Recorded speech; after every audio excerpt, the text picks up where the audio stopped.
Olá, meus irmãos, amigos, muito boa noite. Que Deus os abençoe com a sua graça, Deus os abençoe com a sua paz. Boa noite, Silmara, tudo bem com você? Deus abençoe muito seu coração com paz. Sônia Lara, muito boa noite. Vou só pegar um negocinho aqui e já vem, peraí.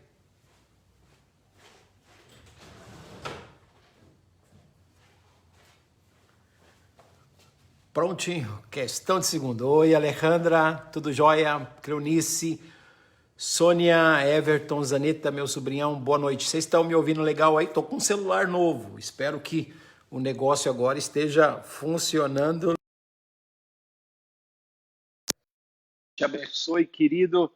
Uma alegria muito grande estar aqui com vocês nessa noite. Oi, Hanna, meu amigo Hanna. Tudo bem com vocês aí em Anápolis? Deus te abençoe, queridos, sejam muito bem-vindos.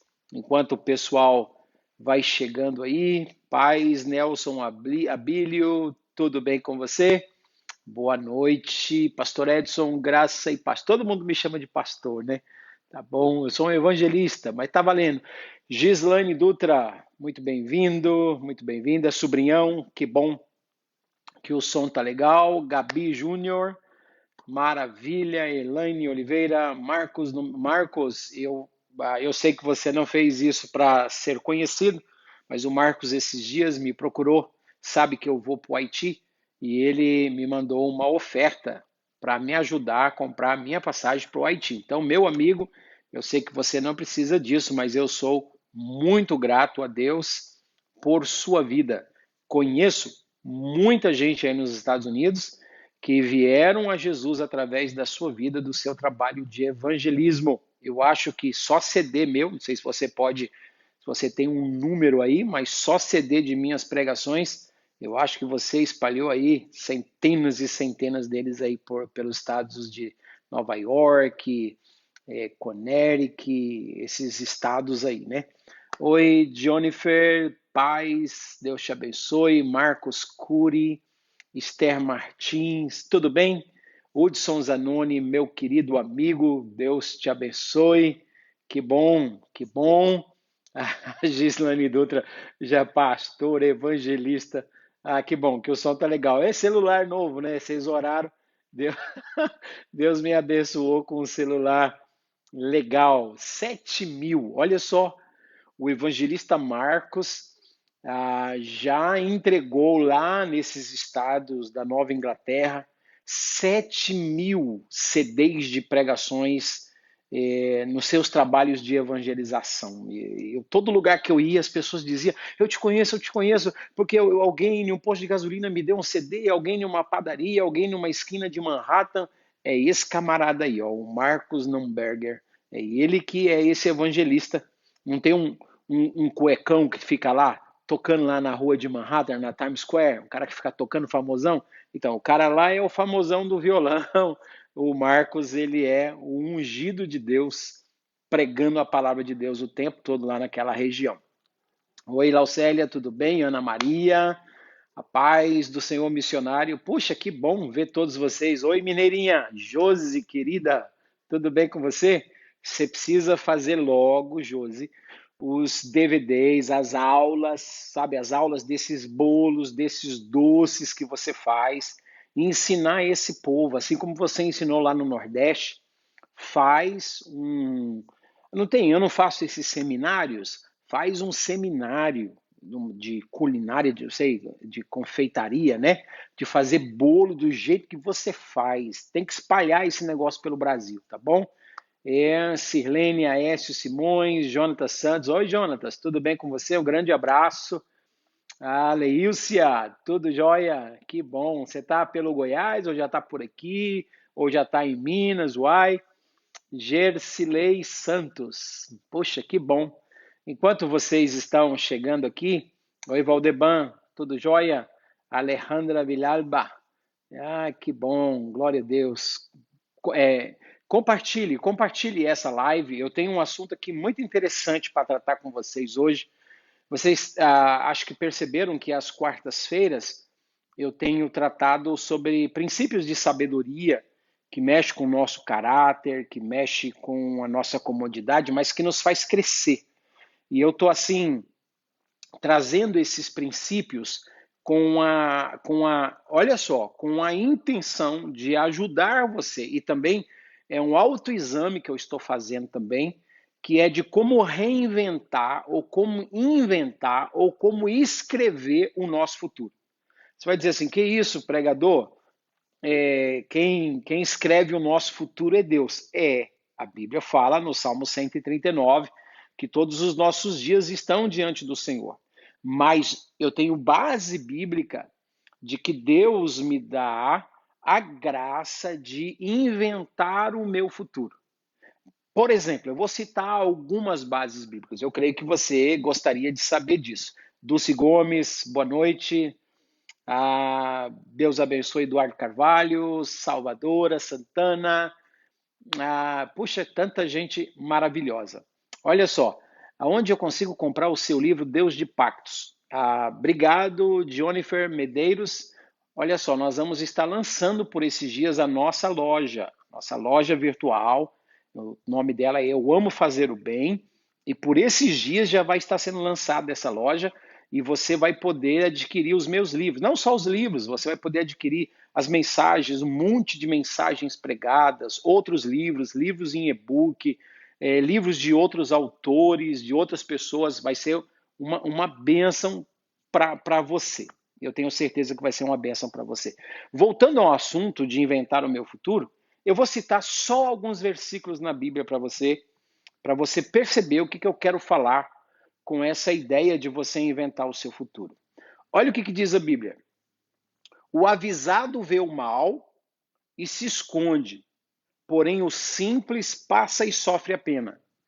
Então, esse camarada que foi avisado, ele sabe que ali na frente tem uma placa chamada perigo, não entre nesse lugar, não toque nessa grade, não entra nesse terreno, cuidado, aqui tem minas, aqui tem problema, perigo, não entre por aqui. Então o cara avisado, ele olha e diz assim, bom, eu sei o que vai acontecer com o meu futuro se eu entrar nesse lugar. Então, como eu tenho avisos de Deus, eu vou garantir o meu futuro. Não é que ele está como é dizer, tendo uma visão do seu futuro. Não é isso que eu estou falando. A precaução dele vai garantir um futuro abençoado. Esse é um texto. Outro texto, Provérbios também fala: viste um homem diligente na sua obra, sobre os grandes ele vai ser colocado. Tá? Tudo isso está em Provérbios. Então, se você vê um homem que é diligente naquilo que ele está fazendo, presente, Salomão fala sobre o seu futuro. Diante dos grandes ele vai ser colocado. Então, o cara que é diligente naquilo que ele está fazendo, seja no ministério, seja na empresa, seja nos estudos, seja nos relacionamentos, seja em qualquer área, se ele é diligente no que ele está fazendo, presente, ele está inventando o futuro dele. Perante os grandes, ele vai ser colocado. Futuro. Então, o cara que é diligente aqui agora, ele está escrevendo o futuro dele. Quer ver um outro texto? Provérbios 16 diz assim: a soberba precede a ruína, mas diante da honra vai a humildade. Cara, isso aqui é extraordinário.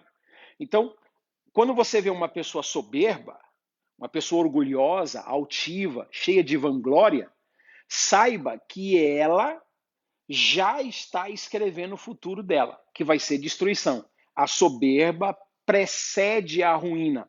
A soberba vai na frente da destruição. Então, se você vê uma pessoa orgulhosa, aqui, agora, saiba que lá na frente o orgulho vai destruí-la, porque vai vir a ruína sobre a vida dela. E a humildade precede a honra. Então, se você é uma pessoa humilde aqui, saiba que o que vem após você é a honra. Então eu estou inventando o meu futuro. Se eu sou uma pessoa humilde, se eu sou diligente na minha obra, se eu sou uma pessoa avisada, eu estou escrevendo o meu futuro de acordo com a vontade de Deus, porque Deus já me deu a sua palavra para que o meu futuro seja abençoado. Além de tudo isso, nós temos uma lei na Bíblia. Isso é uma lei regida por vários princípios. E qual é essa lei? Gálatas capítulo 6, versículo 7. O apóstolo Paulo, não só Paulo, como outros escritores da Bíblia, também vão falar para mim e para você que aquilo que eu semeio aqui vai determinar o que eu vou colher lá. Ou seja, a semente que eu lanço no presente vai determinar o tipo de fruto que eu vou colher no futuro. Então, essa lei da semeadura e da colheita, Gálatas 6, versículo 7, não vos deixeis de enganar, ou não vos enganeis, de Deus não se zomba, porque tudo aquilo que o homem semear, isso também ele ceifará. Está muito claro que sou eu que vou inventar o meu futuro. Então, a forma como eu semeio aqui agora vai determinar aquilo que eu vou colher no futuro. Eu não sei quem foi o autor dessa frase que diz assim: você pode ter decisões naquilo que você vai fazer agora, mas você não vai ter decisões nas consequências que virão. Então você pode ter decisão se eu faço ou não faço, eu toco ou não toco, eu vou ou não vou, eu vejo ou não vejo. Você decide. Agora, as consequências, querendo ou não, nós vamos colhê-las, seja para o bem ou seja para o mal. Bom, essa introdução é só para aguçar você, para que você esteja me acompanhando nas quartas-feiras, na sabedoria de Salomão, nos livros de Provérbios, que é o que nós estamos pensando. E a gente vai estar tratando sempre sobre isso, como inventar o meu futuro, como viver de acordo com a palavra de Deus para que eu possa andar de cabeça erguida e saber que eu estou vivendo, que eu estou através dos princípios que eu não estou falando de perfeição aqui, estou falando de princípios, de temor, de vontade de agradar a Deus. Não estou falando que você nunca vai errar, mas eu estou falando de pessoas que querem andar na luz, que querem andar do lado de Jesus. Você vai ser muito bem sucedido na sua vida, porque você está aprendendo esses princípios, tá bom? Daqui a pouco nós vamos entrar então aqui no assunto do equilíbrio. Antes disso, eu queria dar um anúncio para você. Eu sei que muitos de vocês estão compartilhando aí. Deixa eu dar um bem-vindo aqui para Sirlene, o Márcio, Maria Lurum, Cleonice, eu acho que deve ser Lurum, né? José Eduardo. Oi, Glauco, tudo bem? Que maravilha. Deus te abençoe. Josélio Santos, Lúcia Cardoso, Cleide Aparecida. Sejam todos vocês muito bem-vindos. Sandra Morelli, Fabrício Rodella. Puxa, oi, Hannah Van der Osten, a nossa querida missionária lá dos Estados Unidos. Deus abençoe muito a sua vida. Então, nós vamos estar pensando sobre esse assunto do equilíbrio. Antes disso, deixa eu dizer para você que nós terminamos de gravar ontem a segunda aula bônus, que é para aqueles que adquiriram o seminário Os Princípios da Honra. Então tá lá, são 2 aulas, o pastor Valdinei fez uma, eu fiz uma ontem, olha, eu vou te dizer, foi uma bênção, que eu falo sobre Aitofel, eu falo sobre Davi e falo sobre Barzilai. E o assunto que eu tratei é como honrar uma pessoa que está em um momento de desonra. Como honrar, porque é muito fácil você honrar as pessoas só quando elas estão sendo honradas, quando elas têm um bom salário, quando elas têm um bom emprego, quando elas têm uma boa família. É muito fácil você honrar as pessoas quando elas estão fazendo só coisas boas, mas quando as portas se fecham, quando vem o desemprego, quando vem a falta de recursos, quando vem a perseguição, a difamação, a mentira contra essa pessoa, é nesse momento que você deve agir como Barzilai. Então foi uma baita de uma aula, e quais são as consequências que Deus faz vir sobre aqueles que honram, como Barzilai honrou a Davi quando Davi estava sendo desonrado por Aitofel e também pelo seu filho Absalão. Foi extraordinária e você vai ser muito abençoado. Aqueles que fizeram o seminário, que adquiriram o seminário Os Princípios da Honra, vão ter mais essas 2 aulas de bônus, e se você não fez, faz, porque você vai estar nos ajudando lá na nação do Haiti. Falar em Haiti, a Hannah está aqui. A Hannah vai no Haiti desde a segunda viagem que eu fui para o Haiti. Tem 10 anos que a Hannah me ajuda no Haiti. Está aqui a Leilce, a missionária, que mora lá no Haiti, está aqui no Brasil de férias por uns dias e já está voltando para lá. Oi, pastor Walter de Paula, tudo bem, querido? Que maravilha, pessoal da Baixada Santista, São Vicente aí, assistindo a gente também. Deus abençoe muito vocês. Isso, faça aí com o Valdeban, compartilhe, chame as pessoas aí para que possam receber essa porção também da palavra de Deus. Por falar em Haiti, a nossa caravana já está com a data certa, vai ser do dia 11 ao dia 18 de maio, de 11 a 18 de maio. Na segunda-feira, eu vou estar postando aonde é que você pode comprar a sua passagem, os meios que você pode, quantas vezes você pode pagar essa passagem, quais são os gastos que vai ter lá, e eu espero que você possa sentir no seu coração de estar conosco, tá bom? Deixa eu beber uma água aqui e nós já vamos entrar na palavra de Deus. Deus abençoe, Adriana Ribeiro, tudo bem com você? Você é uma bênção, Esther Carmo, o Eliette Amarinho, Deus, Eva Henrique, todos vocês sejam muito bem-vindos nessa noite muito abençoada. Que a paz de Deus reine no coração de todos vocês. Eu vou falar de equilíbrio hoje, mas eu vou falar de equilíbrio em um contexto de orgulho e humildade. Mas antes disso, você sabe que por toda a Bíblia nós temos mandamentos, princípios que nos ensinam sobre sermos equilibrados. Equilibrados em todas as áreas. A gente tem que ter equilíbrio, sabe? Eu quero que você imagine aquele cara que está andando na corda com aquela vara assim e ele vai se equilibrando para não cair. Aqueles camaradas que cruzam as cataratas do Niágara e outros lugares, ou os equilibristas que eles são chamados, eles precisam encontrar um ponto de equilíbrio para poder não pender para um lado e nem para o outro, mas estar ali na medida certa para que não venha a acontecer nenhum acidente com eles. O equilíbrio é o segredo para a vida dessas pessoas. Quando a gente lê a Bíblia, a gente percebe que a gente tem que ter equilíbrio para cuidar dos filhos, equilíbrio para viver com a família. Por exemplo, o apóstolo Paulo fala em Efésios capítulo de número 5, ele vai falar sobre o equilíbrio no que a gente fala. Não vou nem ler Efésios 4, versículo 29. Não saia da vossa boca nenhuma palavra torpe, senão aquela que for útil e necessária para edificar aqueles que estão ouvindo vocês. Então, ali Paulo está falando que a gente deve ter uma graça no falar que promova edificação naqueles que ouvem. Mas olha essa expressão de Colossenses 4, versículo de número 5. Diz assim: portai-vos com sabedoria para com os que estão de fora. Aproveitai as oportunidades. E o versículo 6 diz assim: a vossa palavra seja sempre agradável, temperada com sal, para saberdes como deveis responder a cada um. Eu gosto dessa. Eu amo a Bíblia, porque muitas coisas que existem hoje, tudo é tirado da Bíblia, né? Então, quando Deus mandou fazer o incenso, mirra, aloés, aqueles 4 tipos de ingredientes, Deus diz assim: pegue 25% de cada um desses ingredientes e jogue sal para temperar. O sal é que daria o tempero para o incenso que seria oferecido no altar. E aqui, Paulo está usando essa palavra.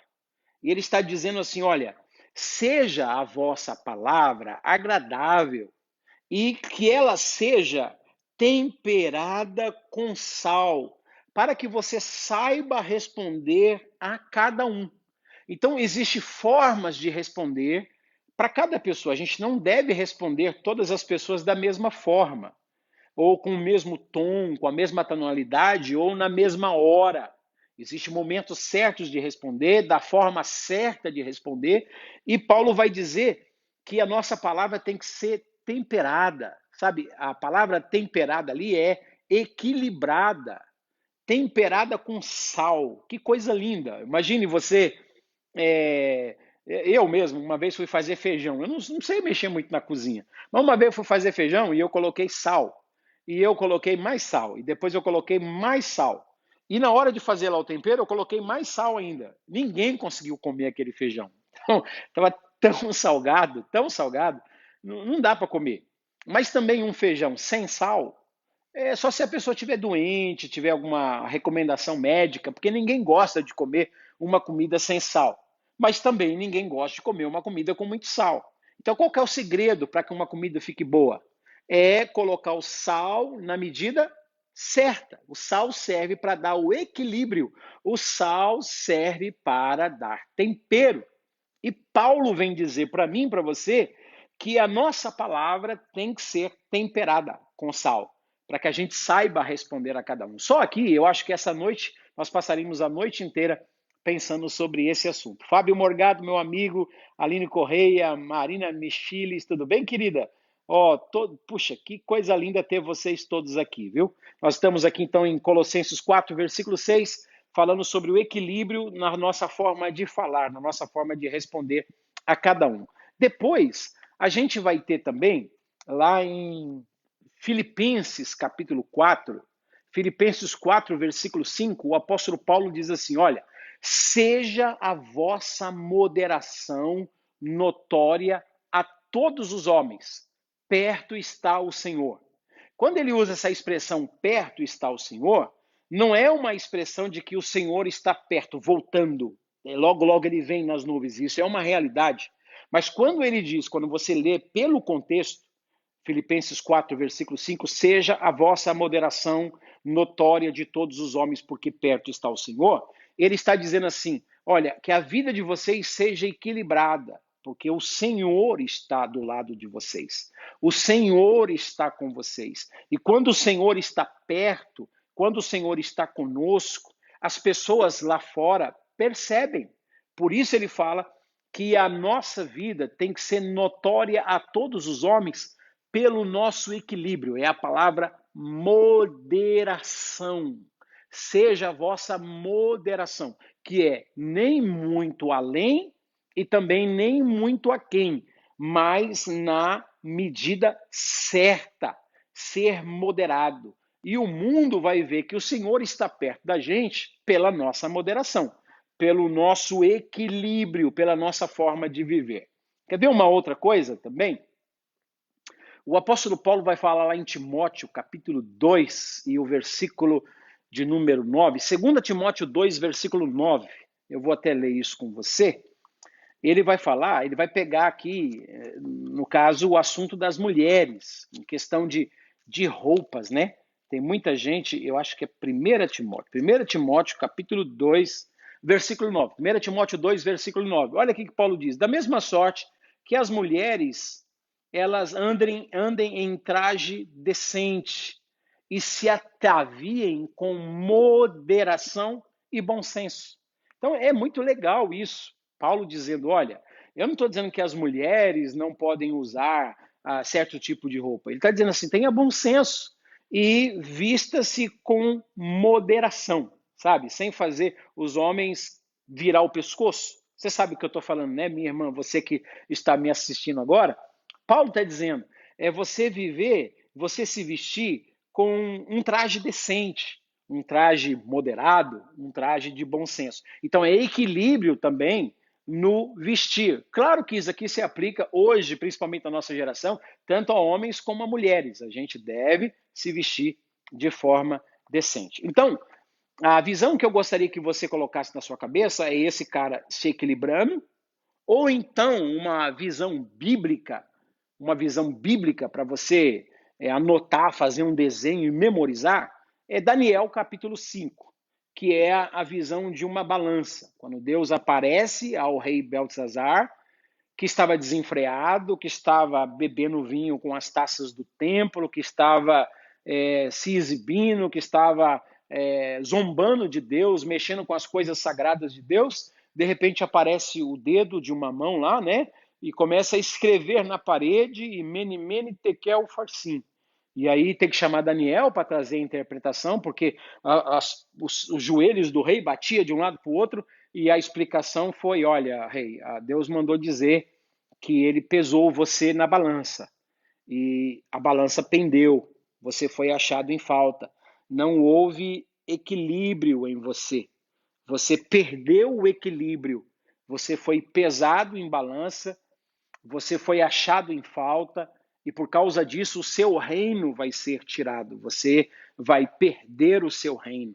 E a gente sabe que isso aconteceu. Então, se tem uma imagem que eu gostaria que você guardasse na sua mente, é essa imagem da balança, sabe? Onde Deus coloca um peso de um lado e você entra com a sua cooperação do outro lado, e aí você fica em uma medida justa, você fica equilibrado, você fica no patamar que Deus quer, porque Deus nos pesa, diz a Bíblia, Deus nos pesa em balança. Lembra, no capítulo de número 4, Deus pesou Nabucodonosor no seu orgulho, na sua altivez, e ele também foi achado em falta, e ele foi comer capim com os animais, só que depois de 7 anos ele levanta os seus olhos, ele reconhece que o Senhor é Deus, que o Senhor é rei, que o Senhor é soberano. Deus devolve então a ele a sua inteligência, porque o orgulho tinha roubado a sua inteligência, e agora a humildade devolve para ele isso. Então ele fica de forma equilibrada, e Deus o honra. Deus honra Nabucodonosor, devolvendo a ele o reino e a glória. O capítulo 5, Daniel entra e fala bem assim para Belsazar: você deveria fazer como seu pai. O seu pai se humilhou diante de mim, você não. Você não se humilhou, você profanou o seu pai porque ele se humilhou e continuou vivendo. Agora você não, a sua balança tombou demais, já chegou o seu tempo, você está em falta e você vai perder o seu reino. Então, que Deus nos guarde, que Deus nos proteja, para que a gente possa ser encontrado no equilíbrio diante de Deus. Então eu vou começar a pensar com vocês agora sobre como é o problema de Nabucodonosor de Belsazar e essa balança foi por causa do orgulho. Quero pensar sobre o orgulho. Então a gente sabe, eu acredito, esse escritor aqui, nesse livro, eu não sei se esse livro existe em português, é El Hombre Frente al Espejo, O Homem Diante do Espelho. O nome dele é Patrick Morley. Ele diz o seguinte, tem uma frase nesse livro, tem muita coisa nesse livro que tem me abençoado, mas tem uma frase que me chamou muita atenção. E ele diz assim, o orgulho é um pecado de comparação. É isso que ele fala. O orgulho é um pecado de comparação. E quando ele falou isso, o orgulho é um pecado de comparação, eu comecei a buscar essas coisas na Bíblia e eu descobri que existe duas formas de orgulho e também descobri que existe duas formas de humildade. Vamos dizer assim, tem um orgulho ruim e tem um orgulho bom. E tem uma humildade ruim e tem uma humildade boa. Tem uma humildade que Paulo chama de falsa humildade, que ela é muito ruim, mas ela existe, ela está aí e habita em todos nós. Então, quando eu falo que o orgulho, usando o Patrick Morley, que o orgulho é um pecado de comparação, eu começo a abrir os meus olhos para entender as Escrituras e percebo que eu preciso ter um equilíbrio na minha vida, porque existe o orgulho bom e o orgulho mau. Existe a humildade boa e a humildade ruim. Eu preciso ter um equilíbrio aí para que eu possa viver de acordo com a vontade de Deus. Eu espero que vocês estejam me acompanhando, espero que vocês estejam gostando. Oi, Elbert. Oi, Joézer. Tudo bem com você, querido? Deus te abençoe. Vou ganhar aquele fusquinha lá, hein?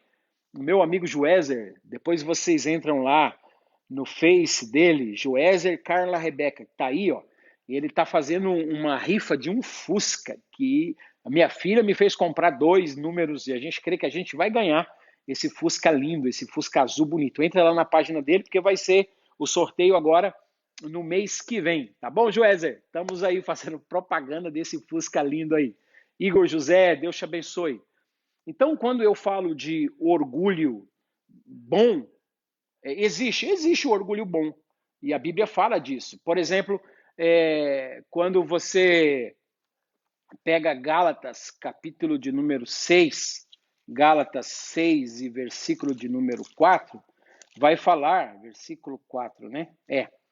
Mas prove cada um o seu labor, e então terá motivo de gloriar-se unicamente em si mesmo e não no outro. Então existe um tipo de orgulho que é aprovado pelo apóstolo Paulo, que é aprovado por Deus, porque o orgulho é um pecado de comparação. E aqui Paulo vem dizer que eu posso me gloriar, mas se não for para me comparar com ninguém. Gloriar-se unicamente em si mesmo e não em outro. Ou seja, a medida da minha glória não é pelo que o outro fez ou deixou de fazer, é uma coisa minha e Deus. Sou eu e Deus, não é outra pessoa que é a medida que eu tomo para saber se está legal ou se não está legal. Sou eu e Deus. Então Paulo vai falar isso. E a gente usa muito. Eu, por exemplo, eu tenho orgulho das minhas filhas. Eu não sei se você fala isso para as suas filhas ou para os seus filhos. Eu tenho orgulho de você. Então a gente, dentro da igreja evangélica, a gente não sabe lidar muito bem com essa palavra orgulho, porque para nós sempre tem uma conotação ruim. Para nós, o orgulho sempre tem uma conotação ruim de Lucifer, algo luciferiano, de Satanás, tudo. Então, e existe mesmo esse orgulho ruim, nós vamos pensar sobre ele. Agora, existe um orgulho bom. Eu tenho orgulho de ter essa casa, eu tenho orgulho de estar nesse trabalho, eu tenho orgulho de ter o meu pastor como meu pastor, eu tenho orgulho de ter esse homem como meu patrão, eu tenho orgulho de ter essa filha, eu tenho orgulho de ter realizado isso. A gente fala desse orgulho não como uma doença que habita em nós, mas para expressar um sentimento de satisfação, de alegria. Eu espero que você esteja entendendo. Oi, Elias Vieira, tudo bem, querido? Deus abençoe a sua vida aí em Porto União de Santa Catarina. Que bom que você tem orgulho. Ele está falando, eu tenho orgulho do meu filho Ricardo. Parabéns, querido. Que coisa linda isso. Então a gente percebe aqui pela Gálatas, capítulo de número 6 e versículo de número 4, que você pode ter um orgulho, mas Paulo coloca um limite dizendo que esse orgulho que você pode ter pelo seu labor, pelo seu feito, é por causa de você e Deus, não é por causa do outro. Sabe, eu me sinto orgulhoso porque eu fiz mais do que o outro fez. Eu fiz algo melhor do que o outro. Eu fiz algo mais excelente do que o outro. Então, esse tipo de orgulho não é bom. Por quê? Porque ele sempre vai te colocar em comparação com o outro. Então, o outro é a sua medida. Você não é a sua medida em você mesmo. Então, você está tentando se superar, não para que você esteja bem, mas para que o outro esteja abaixo de você. Aí entra esse orgulho pecaminoso, esse orgulho peçonhento, esse orgulho que faz mal. Então eu espero que você esteja notando. Olha aqui que o Patrick Morley disse: o orgulho é um pecado de comparação, pois nós medimos nossas conquistas confrontando-as com as debilidades do nosso próximo. Para nos sentirmos melhor, temos que diminuir os demais. Então, é muito mais fácil encontrarmos pessoas com as suas fraquezas a fim de comparar com os nossos pontos fortes. Deu para entender quando esse orgulho é ruim? Esse orgulho é destrutivo? É quando você vive em competição. É quando você vive querendo encontrar pessoas. Puxa vida, e tem um exemplo na Bíblia extraordinário. É quando você começa a encontrar pessoas com defeitos, não porque você quer ajudá-las, mas porque você quer se comparar para se sentir melhor que ela. Quando você encontra pessoas que fazem coisas inferior à sua, não para ajudá-las a melhorar, mas para você exibir as coisas boas que você faz, para que aquela pessoa se sinta inferiorizada. Esse é um orgulho perverso. É quando você se aproxima de alguém que tem falhas e você chega perto dessas pessoas que têm falhas, não para ajudá-las a corrigir as suas falhas no seu trabalho, na sua família, no seu negócio, no seu ministério, mas sim para apontar essas falhas e mostrar-se a si mesmo como um exemplo de pessoas que não são portadoras dessas falhas. Então, o seu orgulho, ele existe porque você humilha as pessoas. Você não ajuda as pessoas. O seu orgulho, ele existe porque você se compara com pessoas inferiores a você. Quando, na verdade, a pessoa, aos olhos de Deus, mais inferior que tem aí entre esses dois é você mesmo. Porque você sempre está procurando pessoas com defeitos para se comparar, para se sentir melhor, para se sentir de bem consigo mesmo. Não é porque você é portador de virtudes extraordinárias, mas sim porque você está olhando, entre aspas, para as pessoas que fazem coisas que você não faz. Então você se sente assim, uau, eu estou bem porque eu não vou aonde ele vai, eu não faço o que ele faz, eu não como o que ele come, eu não toco onde ele toca, eu não visto o que ele veste. Então você está se sentindo bem, não é porque você está de bem com Deus. Você está se sentindo bem. Eu não sei se você já ouviu uma pregação minha sobre o perigo da religiosidade. É porque você está se sentindo bem porque você tem justiça própria. E o que é justiça própria? Eu vou Então, vou mostrar para você aqui em Lucas capítulo 18, que essa mensagem, o perigo da religiosidade, eu trato aqui em cima de Lucas capítulo 18. Mas só fazendo uma recapitulação, então a gente tem o orgulho bom, que é em Gálatas capítulo 6, versículo 4, que a chave desse orgulho é não se comparar com os demais, e ela vem de um autoexame, é você sempre olhando para si mesmo, baseado em 2 Coríntios capítulo 3, examine-se o homem a si mesmo, veja se você está em pé, e então terá motivo de orgulhar-se. Todavia, não nos outros, mas em si mesmo, diante do Senhor. Eu acho isso extraordinário o que Paulo está nos ensinando aqui. A Eni, ela diz assim, ensinamento dos que nos fazem refletir sobre como estamos agindo. Muito bom ouvi-lo, amém. Eu tenho orgulho de poder aprender com você. Obrigado, querida. Isso é um orgulho bom, porque a gente está aprendendo, né? A gente está passando por aquele processo de sermos ensináveis, a ensinabilidade, isso é uma coisa extraordinária, que a ensinabilidade é a capacidade de você aprender e logo depois colocar em prática aquilo que você aprendeu. Não é só guardar na memória e escrever e não viver, né? Então, obrigado, porque o aprendizado é isso. Deus te abençoe muito. Célia, Celso Carvalho, todos vocês, puxa, que alegria. Então, vamos lá, recapitulando. O orgulho bom, Gálatas 6, versículo 4, e a chave desse orgulho é você não se comparar com as outras pessoas, é você gloriar-se, conforme diz a Bíblia, em si mesmo.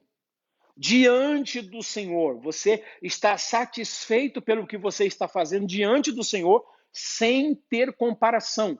Se as pessoas fazem algo melhor ou algo pior do que você, isso não é o seu problema. Você não está se comparando diante deles. Você está fazendo o que está fazendo pela capacitação de Deus na sua vida e só Ele é o motivo do seu orgulho. Porque você se conhece pelo autoexame, você não depende de aplauso dos outros e você não depende da vaia dos outros. Se as pessoas te aplaudem ou se as pessoas esquecem você, se as pessoas ligam para você ou se as pessoas não ligam mais para você, não tem nenhum problema, porque a medida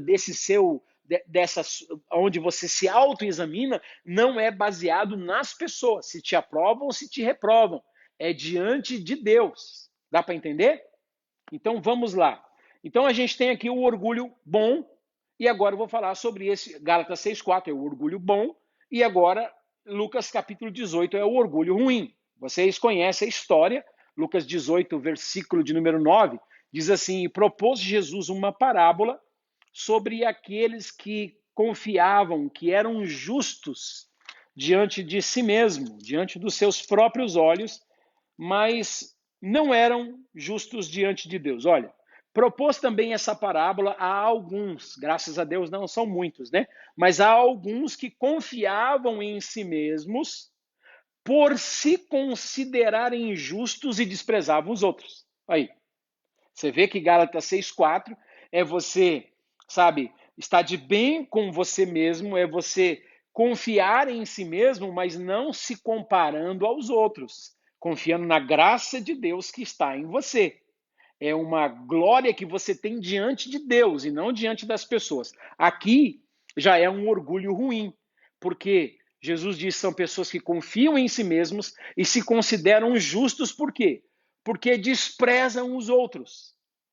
Então, a medida da justiça desse homem é porque ele está vendo pessoas que, entre aspas, estão praticando iniquidade. E ele se sente justo não porque ele está andando com Deus, Não porque ele está bem com Deus, não porque ele é justificado diante de Deus, mas porque ele não faz o que os outros fazem, por isso ele se considera justo. Diante de Deus, ele é pior que os outros. E eu vou mostrar isso para vocês. Olha só o versículo 10, o que o Senhor Jesus disse. 2 homens subiram ao templo e com o propósito de orar. Um era fariseu e o outro era publicano. Eu acho interessante Jesus falando que um publicano foi para o templo orar, porque eles eram totalmente odiados pelos judeus e principalmente em lugares religiosos.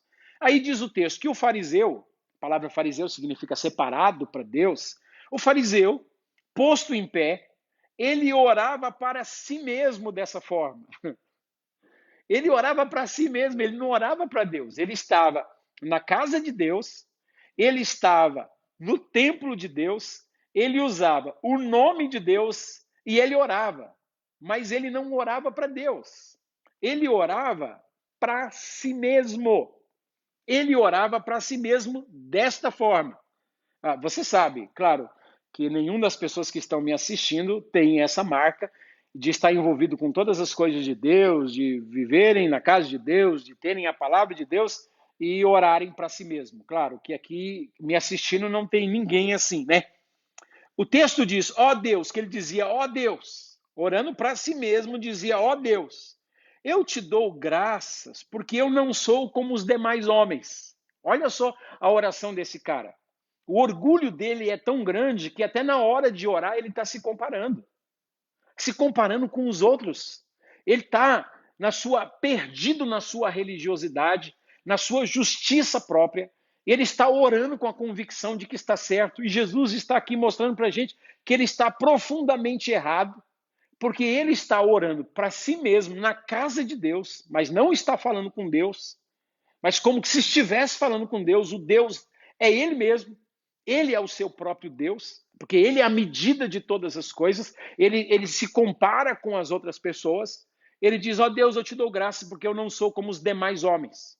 Eu não sou como os roubadores, eu não sou como os injustos, eu não sou como os adúlteros. E aí ele olha para esse publicano que está lá e diz assim, e olha só, ele tem coragem de falar isso para Deus, e eu também nem ainda sou como este publicano. Este publicano. Eu não sou como os demais homens e muito menos como este publicano. Esse cobrador de imposto, esse pecador miserável, esse inimigo de Israel, esse homem que trabalha para Roma. Cara, olha a doença desse camarada dentro de um lugar sagrado. Olha como esse cara estava perdido dentro de um lugar onde as pessoas se sentem ou se julgam achadas. Olha como esse camarada está completamente longe de Deus em um lugar que, quando a pessoa está lá, a gente pensa que ela está perto de Deus. Essa pessoa estava na casa de Deus, mas longe do Deus da casa. Essa pessoa estava em um lugar onde se adora a Deus, mas ela estava longe da adoração a Deus. Essa pessoa estava em um lugar onde se ora a Deus, mas ela estava longe de falar com Deus. Tudo era voltado para ela mesma. Ela era a medida de todas as coisas, ela era o centro de todas as coisas, e ela tinha esse orgulho ruim, que é o orgulho de comparação. Você se gloria, não é porque você está fazendo uma coisa diante de Deus, você se gloria porque você está fazendo uma coisa melhor do que os homens, e você se acha bom por isso. E você julga os outros que não faz as coisas com excelência como você faz. Isso já é ruim lá fora no mundo secular. Agora imagine dentro da casa de Deus, aonde você mede o seu padrão de santidade não pelo compromisso que você tem com Deus, mas sim pelas pessoas que você está vendo que, entre aspas, pecam mais do que você. Isso é uma doença terrível que precisa ser arrancada de nós, precisa ser extirpada de nós.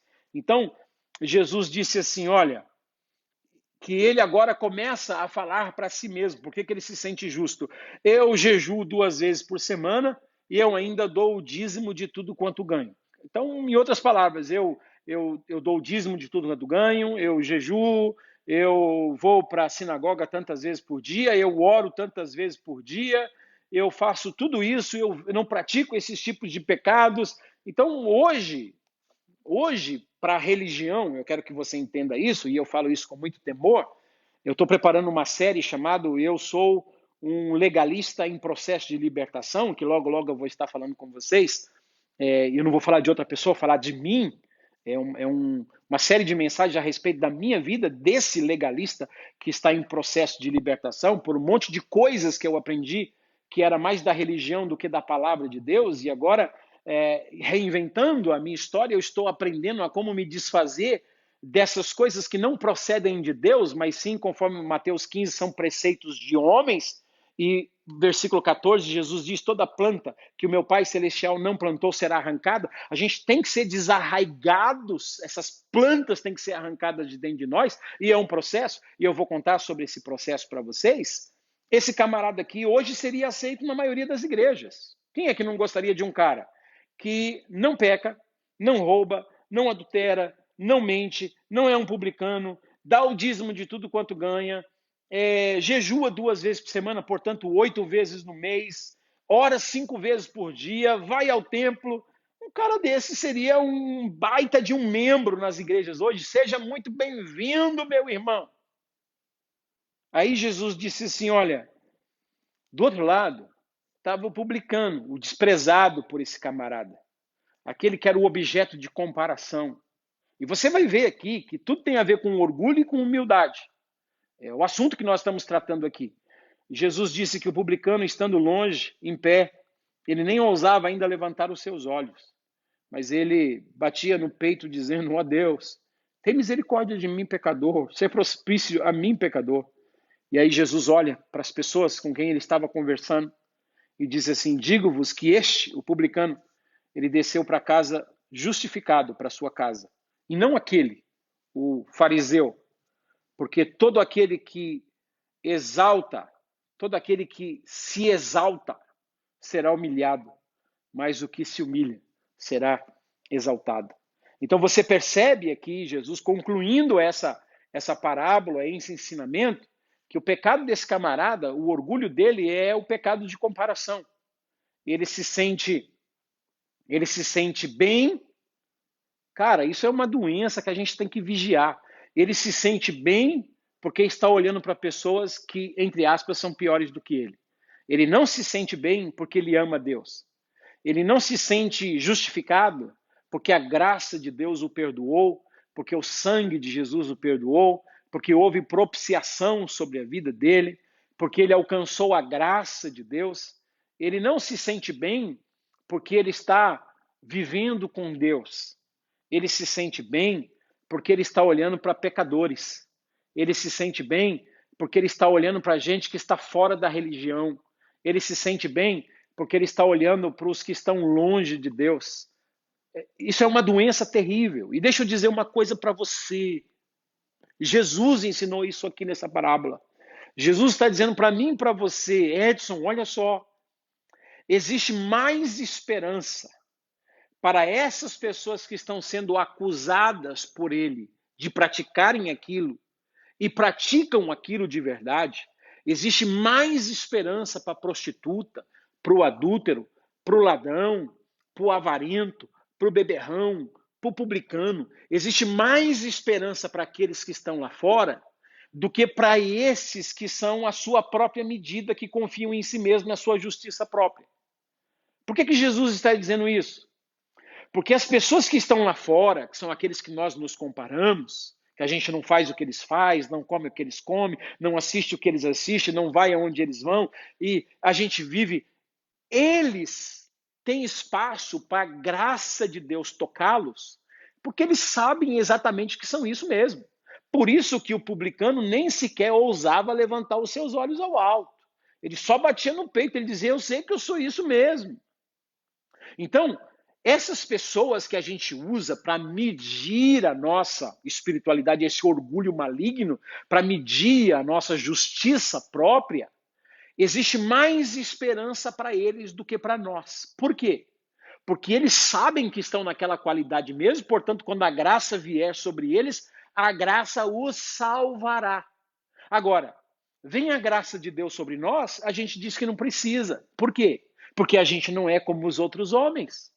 A gente já tem a nossa própria justiça, nós somos a nossa própria medida, a gente se compara com os outros, a gente se julga melhor, portanto, não existe no nosso coração espaço para a graça de Deus trabalhar. Por quê? Deus resiste os soberbos, porém, aos que se humilham, Deus concede graça. E aquela pessoa que ela tem a justiça própria, ela é soberba, ela tem orgulho. Por isso, Deus resiste a essa pessoa. Não existe espaço para a graça de Deus trabalhar no coração dessa pessoa. Portanto, essa pessoa que se julga salva, que se julga estar no lugar certo, templo, falando com a pessoa certa, Deus, orando da forma certa, usando o nome de Deus, falando de suas virtudes, essa pessoa está mais perdida dentro da instituição do que aqueles que estão fora. Porque quando a graça de Deus vier sobre aqueles que estão fora, lembra que Jesus falou de João Batista? Quando os religiosos rejeitaram o batismo de João, Jesus disse: as prostitutas, as meretrizes, os publicanos precedem vocês no reino de Deus, porque veio João Batista pregando o arrependimento e eles aceitaram, vocês não. Eu vim, vocês também rejeitaram. Então, eles têm lugar, no coração deles existe espaço para a graça de Deus trabalhar, porque eles sabem que são miseráveis pecadores e não estão se comparando com ninguém. Então, não se esqueça disso. Quando o orgulho habita no seu coração, esse orgulho ruim, que é o orgulho de comparação, você está mais perdido do que aquele com quem você se compara, julgando que ele é pior do que você.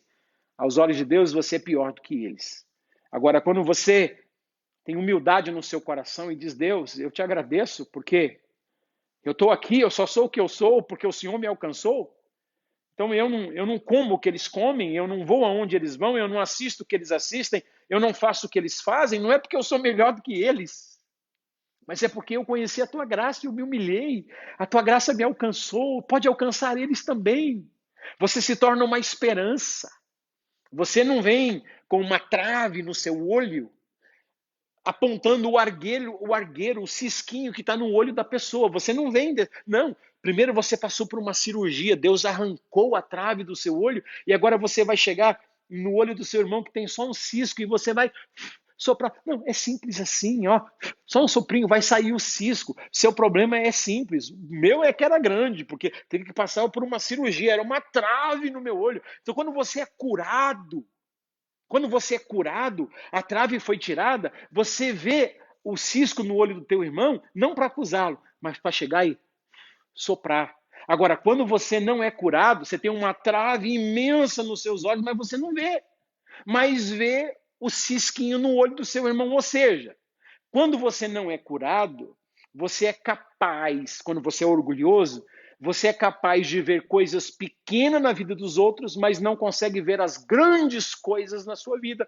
Você vê os pequenos defeitos na vida dos outros, mas não consegue enxergar os grandes na sua própria vida. Esse é o problema do orgulho de comparação. Você pensa que você não tem aquilo, quando na verdade você não percebeu a trave que está. Então Jesus disse: hipócrita, tira primeiro a trave dos teus olhos, depois então você vai cuidar para ver bem e tirar, socorrer o seu irmão. Então, cuida de você primeiro, disse Jesus. É o que Paulo disse em Gálatas 6,4 e tantos outros textos. Examine-se o homem a si mesmo. Eu acho isso extraordinário. Então, o desejo do meu coração, e o texto que eu vou ler com você para eu terminar, Romanos capítulo 12. Olha o que é que diz Romanos capítulo 12 e o versículo de número 3. Olha o que diz Romanos 12, versículo 3. Ivone Franco, Deus te abençoe.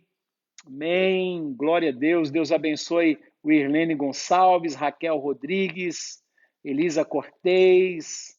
Eu espero que vocês estejam sendo abençoados. Curte aí, enche de dedinho, né? Coraçãozinho aí.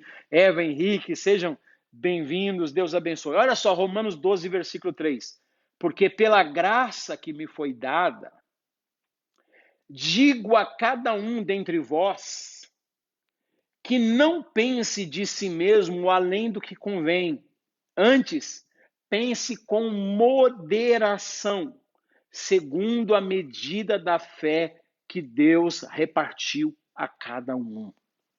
Então, veja o que o apóstolo Paulo está dizendo. Que eu não posso pensar além, e lá em 2 Coríntios capítulo 4, ele diz que eu não posso ficar aquém. Então eu não posso pensar para mais, mas também não posso pensar para menos. Eu devo ter o que ele chama aqui de pensar com moderação, pensar com equilíbrio segundo a medida da fé que Deus repartiu a cada um. Então, cada pessoa tem uma medida de fé. E você não deve se medir pela fé da outra pessoa. Você não deve se medir pela fé de fulano de tal. Você tem a sua medida de fé. Por isso você não pode pensar além. E você não pode pensar a quem. Você precisa conhecer-se a si mesmo. Estar convicto daquilo que Deus plantou dentro do seu coração para que você possa viver pensando com moderação dentro da medida que Deus te deu e não se comparando com a medida dos outros. Por que eu estou dizendo isso? Porque existe a humildade, o orgulho bom, que eu falei com vocês, Gálatas 6,4, e o orgulho ruim, Lucas capítulo 18, tem um monte de textos na Bíblia que eu poderia citar para vocês, mas esses dois já está legal.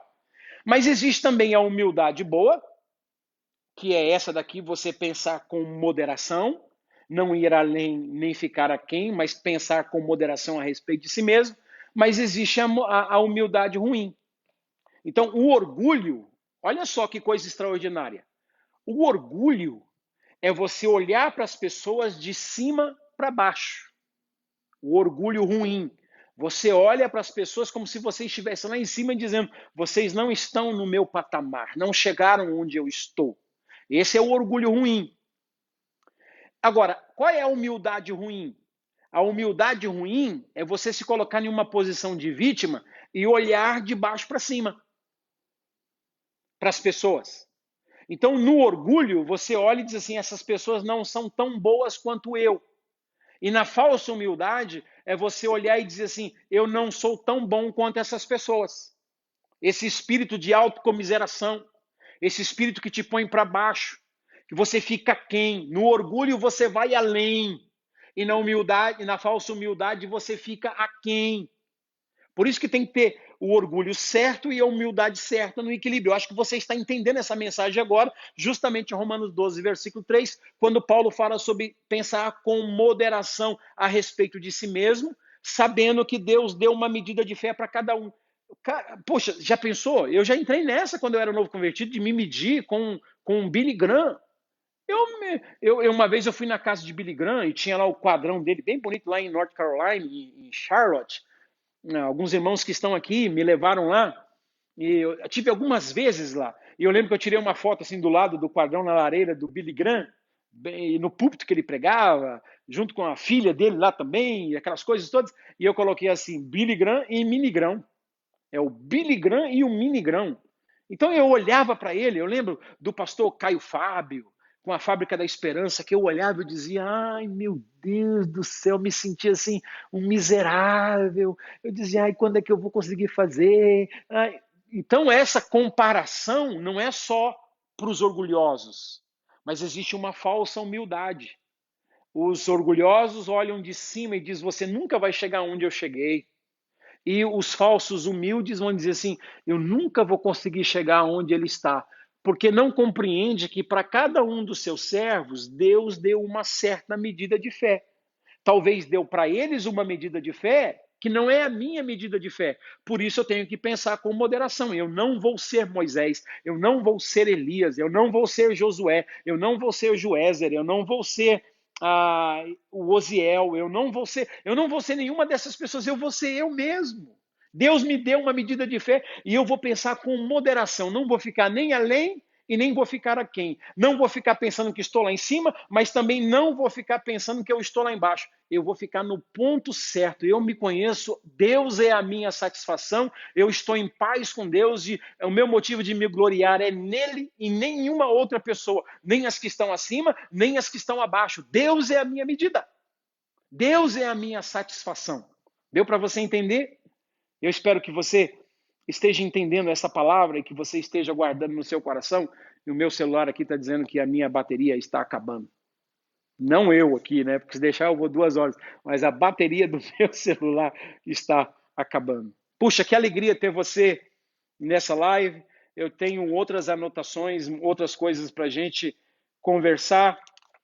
E eu espero que em uma outra oportunidade eu converse com você. Mas para eu terminar, eu quero que você coloque assim, olha, o orgulho verdadeiro mais humildade verdadeira igual eu estou bem e você está bem. Orgulho verdadeiro, humildade verdadeira, orgulho bom mais humildade boa igual eu estou bem e você está bem. Mesmo que eu faça coisas inferiores a você, você faça as coisas inferiores ou superiores a mim, você não é a minha medida. Eu estou bem, você está bem. Agora, orgulho falso é o seguinte: eu estou bem e você não. Lembra do publicano e do fariseu. Humildade falsa. Eu não estou bem, mas você está. Porque eu estou me comparando, dizendo, eu nunca vou conseguir chegar assim, porque essas pessoas são superiores a mim. Eu não estou entendendo a medida de fé que Deus deu para cada uma dessas pessoas. Eu termino dizendo para você uma palavra de Patrick Morley que diz assim: o homem que não teme a Deus se torna tão orgulhoso que não pode detectar a sua própria pecaminosidade. Então o segredo é: tema a Deus, tenha temor de Deus e Ele vai ajudar você a viver de forma equilibrada, de forma moderada, de forma temperada, tá bom? Um grande abraço a todos vocês. Queridos, vocês me conhecem, sabem que eu não estou aqui para querer vender seminário, ganhar dinheiro. Vocês sabem, o valor do seminário é apenas R$ 97,00, o princípio da honra. E a renda desse material, parte desse material, pelo menos 30%, fora os que eu gasto com viagem, com outras coisas, mas pelo menos 30% desse valor vai para os órfãos do Haiti. Os demais é para a manutenção do ministério aqui no Brasil, para as cruzadas e também para ajudar a nossa equipe que faz as filmagens, tudo com muita excelência, tá bom? Deus abençoe muito a sua vida, uma noite maravilhosa. Você pode clicar aí, ó. Entenda mais sobre o orgulho e a humildade no seminário online, O Princípio da Honra. É um seminário 100% online, ele está gravado.